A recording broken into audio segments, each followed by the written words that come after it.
ನಮಸ್ಕಾರ, ನೀವು ನೋಡ್ತಾ ಇದ್ದೀರಾ ಸ್ಪೀಡ್ ನ್ಯೂಸ್ ಕನ್ನಡ. ನಾನು ಸಂತೋಷ್ ಕಶ್ಯಪ್.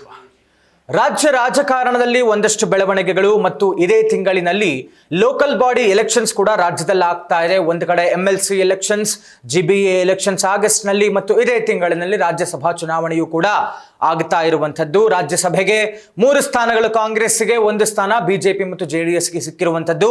ಅದರ ಚುನಾವಣಾ ತಯಾರಿಯಲ್ಲಿದ್ದಾರೆ. ಎಲ್ಲ ಲೆಕ್ಕಾಚಾರಗಳನ್ನು ಬೇರೆ ಬೇರೆ ಪಕ್ಷಗಳು ಅವರವರದೇ ರೀತಿಯಲ್ಲಿ ಮಾಡಿಕೊಳ್ತಾ ಇದ್ದಾರೆ. ಈ ಮಧ್ಯದಲ್ಲಿ NDA ಮೈತ್ರಿಕೂಟ ಅನ್ನುವಂಥದ್ದೇನಿದೆಯಲ್ಲ, ಅಂದರೆ ಪ್ರಮುಖವಾಗಿ BJP ಕೇಂದ್ರದಲ್ಲಿ ಆಡಳಿತದಲ್ಲಿರುವಂತಹ ಪ್ರಧಾನಿ ಮೋದಿ ಅವರ ಸರ್ಕಾರ, ಪ್ರಧಾನಿ ಮೋದಿ ಅವರನ್ನ ವಿರೋಧಿಸಬೇಕು, ಅವರನ್ನ ಸೋಲಿಸಬೇಕು, ಮಹಾಗಠಬಂಧನ ಮಾಡಬೇಕು ಅನ್ನುವಂತಹ ಕಾರಣಕ್ಕೆ ಏನಿ ಎಲ್ಲ ವಿಪಕ್ಷಗಳು ಸೇರಿಕೊಂಡು, ಎಲ್ಲ ಮೈತ್ರಿ ಪಕ್ಷಗಳು ಸೇರಿಕೊಂಡು ಒಂದು ಕೂಟವನ್ನು ಮಾಡಿಕೊಂಡಿರುವಂತಹ ಇಂಡಿ ಮೈತ್ರಿಕೂಟ. ಇದರಲ್ಲಿ ಪ್ರಮುಖವಾಗಿರುವಂಥದ್ದು ಕಾಂಗ್ರೆಸ್ ಆದಿಯಾಗಿ ಬೇರೆ ಬೇರೆ ಪಕ್ಷಗಳು ಇಂಡಿ ಮೈತ್ರಿಕೂಟದಲ್ಲಿದ್ದಾವೆ. ನಿನ್ನೆ ಈ ಇಂಡಿ ಮೈತ್ರಿಕೂಟದ ಎಲ್ಲ ಪಕ್ಷಗಳು ಒಟ್ಟಾಗಿ ಸೇರಿ ನಿನ್ನೆ ಒಂದು ಸಭೆಯನ್ನ ಮಾಡ್ತಾರೆ. ಸಭೆಯಲ್ಲಿ ಹಲವಾರು ಪ್ರಮುಖ ವಿಚಾರಗಳು ಚರ್ಚೆಯಾಗುತ್ತೆ. ಕಾಂಗ್ರೆಸ್ನ ಆದಿಯಾಗಿ ಇಂಡಿ ಮೈತ್ರಿಕೂಟದಲ್ಲಿರುವಂತಹ ಎಲ್ಲರೂ ಕೂಡ ಈ ಒಂದು ಸಭೆಯಲ್ಲಿ ಭಾಗಿಯಾದರು. ಇಂಡಿ ಮೈತ್ರಿಕೂಟದಲ್ಲಿ ಸಭೆಯ ಆರಂಭದಲ್ಲಿ ರಾಹುಲ್ ಗಾಂಧಿ ಅವರು ಮಾತಾಡ್ತಾರೆ, ಮಲ್ಲಿಕಾರ್ಜುನ ಖರ್ಗೆ ಅವರು ಮಾತಾಡ್ತಾರೆ. ನಮ್ಮಲ್ಲಿ ಒಗ್ಗಟ್ಟಿರಬೇಕು, ಒಗ್ಗಟ್ಟಾಗಿದ್ದು ಎಲ್ಲರೂ ವಿಶ್ವಾಸದಲ್ಲಿದ್ದುಕೊಂಡು ನಾವು ಇಂಡಿ ಮೈತ್ರಿಕೂಟ ಒಟ್ಟಾಗಿ ಸೇರಿ NDA ಮೈತ್ರಿಕೂಟವನ್ನು ಸೋಲಿಸಬೇಕು. ಎಲ್ಲೆಲ್ಲಿ ನಮ್ಮ ಬಲ ಇದೆಯೋ ಅಲ್ಲೆಲ್ಲವೂ ಕೂಡ ನಮ್ಮ ಪಕ್ಷಗಳನ್ನು ಬಲಪಡಿಸ್ಕೊಳ್ಬೇಕು. ನಮ್ಮದೇ ಆದಂಥ ರೀತಿಯಲ್ಲಿ ನಾವು ಕೆಲಸಗಳನ್ನು ಮಾಡ್ಕೊಂಡು ಹೋಗಬೇಕು. ಒಗ್ಗಟ್ಟು ಯಾವುದೇ ಕಾರಣಕ್ಕೂ ಕೂಡ ನಮ್ಮ ಮಧ್ಯದಲ್ಲಿ ಮುರಿದು ಹೋಗಬಾರದು.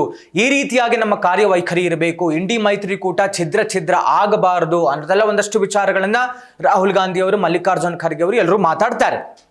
ಪ್ರಮುಖವಾಗಿ ಈ ಸಭೆಯಲ್ಲಿ ಧ್ವನಿ ಎತ್ತುವಂಥದ್ದು ಮತ್ತು ವಿರೋಧವನ್ನು ವ್ಯಕ್ತಪಡಿಸುವಂಥದ್ದು ಸಮಾಜವಾದಿ ಪಕ್ಷ ಮತ್ತು ಶಿವಸೇನೆಯವರು.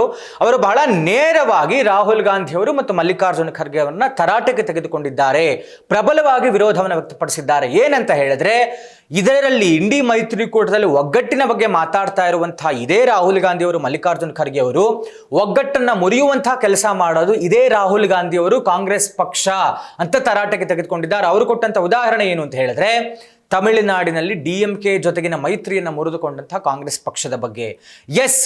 25 ವರ್ಷಗಳಿಂದ ತಾವು ಮೈತ್ರಿಕೂಟದಲ್ಲಿದ್ದೀರಾ DMK ಜೊತೆಗೆ, ಏಕಾಏಕಿ ತಮಗೆ 2 ಮಂತ್ರಿಗಿರಿ ಸಿಗತ್ತೆ ಅನ್ನುವಂತಹ ಕಾರಣಕ್ಕೆ TVK ಪಕ್ಷದ ಗೆಲುವನ್ನು ನೋಡಿದ ಕ್ಷಣ ತಾವು ರಾತ್ರೋರಾತ್ರಿ ಒಂದು ಕನ್ಸನ್ ಕೂಡ ಇಲ್ಲ, ತಾವು ಸ್ಟಾಲಿನ್ ಜೊತೆ ಮಾತೇ ಆಡಿಲ್ಲ, ಮಾತು ಕೂಡ ಆಡದೆ ಏಕಾಏಕಿ 4 ಜನ ಹೊರಗೆ ಬರ್ತಾರೆ, TVK ಪಕ್ಷಕ್ಕೆ ಬೆಂಬಲವನ್ನು ಘೋಷಿಸ್ತಾರೆ, ತಮಗೆ 2 ಸಚಿವ ಸ್ಥಾನ ಸಿಗುತ್ತೆ ಅನ್ನುವಂತಹ ಕಾರಣಕ್ಕೆ.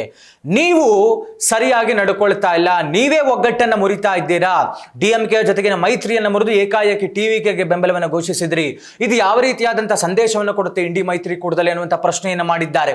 ಮತ್ತು ಜೊತೆಗೆ ಅವರು ಹೇಳಿದ್ದಾರೆ, NDA ಮೈತ್ರಿಕೂಟದಲ್ಲಿ ಇರುವಂಥವರು ಎಲ್ಲರೂ ಕೂಡ ಒಂದು ರೀತಿಯಲ್ಲಿ ಅವರು ಏನು ಹೇಳ್ತಾರೆ ಹಾಗೇ ನಡ್ಕೊಳ್ತಾ ಇದ್ದಾರೆ. ಎಷ್ಟೋ ವರ್ಷಗಳಿಂದ NDA ಮೈತ್ರಿಕೂಟದಲ್ಲಿರುವಂತಹ ಮಿತ್ರ ಪಕ್ಷಗಳು ಯಾವುದೇ ಧ್ವನಿಯನ್ನ ಎತ್ತಿಲ್ಲ, ಅಸಮಾಧಾನ ಇಲ್ಲ, ಒಗ್ಗಟ್ಟನ್ನು ಮುರಿದುಕೊಂಡಿಲ್ಲ.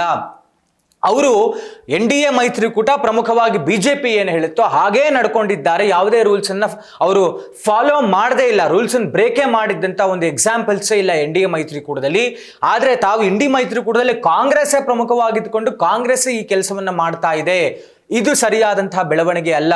ಅದರ ಜೊತೆಗೆ DMK ಮೈತ್ರಿಕೂಟದಲ್ಲಿದ್ದಂತಹ ಇದೇ CPI ಮತ್ತು ಮುಸ್ಲಿಂ ಲೀಗ್ ಅಟ್ಲೀಸ್ಟ್ ದೇ ಮೆಟ್ ಸ್ಟಾಲಿನ್ ಅವರನ್ನ ಭೇಟಿಯಾಗಿ ನಾವು ಹೊರಗಡೆ ಬರ್ತಾ ಇದ್ದೀವಿ ಅಂತ ಹೇಳಿ ಆಮೇಲೆ TVK ಪಕ್ಷಕ್ಕೆ ಬೆಂಬಲವನ್ನು ಘೋಷಿಸಿದ್ರು. ಆದರೆ ಕಾಂಗ್ರೆಸ್ ಹಾಗೆ ಮಾಡಲೇ ಇಲ್ಲ, ಸ್ಟಾಲಿನ್ ಅವ್ರನ್ನ ಭೇಟಿನೇ ಆಗಿಲ್ಲ, ಏಕಾಏಕಿ ಹೊರಗಡೆ ಬಂದ್ಬಿಟ್ರು. ಇಂಥ ಬೆಳವಣಿಗೆ ಆದರೆ ಖಂಡಿತವಾಗೂ ಈಗೇನು ಕಾಂಗ್ರೆಸ್ ಪಕ್ಷ ಅಥವಾ ಮೈತ್ರಿ ಪಕ್ಷಗಳು ದೇಶದಲ್ಲಿ 4 ಕಡೆ ಇದ್ದಾವೆ, ಪ್ರಮುಖವಾಗಿ ಕಾಂಗ್ರೆಸ್ ಹೇಳ್ಕೊಳ್ಳುವಂಥ ರೀತಿಯಲ್ಲಿ ಇದೇ ರೀತಿಯಾದಂಥ ನಡೆ ಮುಂದುವರೆದ್ರೆ ಖಂಡಿತವಾಗಿಯೂ ನಿರ್ನಾಮ ಆಗೋದ್ರಲ್ಲಿ ಯಾವುದೇ ಸಂಶಯ ಇಲ್ಲ. ದೇಶದಲ್ಲಿ ಇಲ್ಲಿಯ ತನಕ ಅವರು ಏನು ಭಾರತವನ್ನ ಕಾಂಗ್ರೆಸ್ ಮುಕ್ತ ಭಾರತ ಮಾಡ್ತೀವಿ ಅಂತ ಮೋದಿ ಅವರು ಹೇಳ್ತಾ ಇದ್ದಾರೆ, BJP ಅವರು ಹೇಳ್ತಾ ಇದ್ದಾರೆ. ಅದಕ್ಕೆ ನಾವೇ ಪುಷ್ಟಿ ಕೊಟ್ಟಂತಾಗತ್ತೆ. ಪ್ರಬಲವಾಗಿ ವಿರೋಧ ಪಕ್ಷವೇ ಇಲ್ಲದೆ ಇರೋ ಹಾಗೆ ಮಾಡಿಬಿಡ್ತಾರೆ.